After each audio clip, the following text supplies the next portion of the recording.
అత్తమ్మ, రేపు శ్రావణ శుక్రవారం మొదటి వారం కదా, నా పెళ్ళైనాక ఫస్ట్ లక్ష్మీ వారం. పూజ చేసుకుందామా ఇద్దరం? మేము శ్రావణ మాసం పూజలు ఏం చెయ్యం. ఇదేంది అత్తమ్మ, మీ కూతురు పూజ చేస్తుంది ఎందుకు? మీరన్నా పూజ చేయాలి, నేనన్నా పూజ చేయాలి. నాకు మొదటి వరలక్ష్మి వ్రతమే కదా. నేను నిన్న మిమ్మల్ని అడిగినా కదా అత్తమ్మ పూజ చేసుకుందామా అంటే, నేను పూజ గిట్లా ఏం చేయను అన్నారు.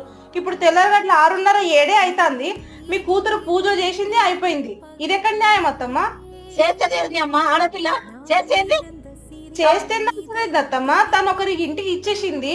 తను ఎట్లా పూజ చేస్తుంది ఇంట్లో? మీరు చేయనియాలి. చేయని నాకు మొదటి వరలక్ష్మి వ్రతమే కదా అత్తమ్మ. నాకు చేసుకోవాలని కోరిక ఉండబట్టే కదా నేను మిమ్మల్ని అడిగినా. నిన్న పెట్టుకుంటావా? కంట్లో పెట్టుకోండి ఎందుకు వచ్చింది అత్తమ్మ?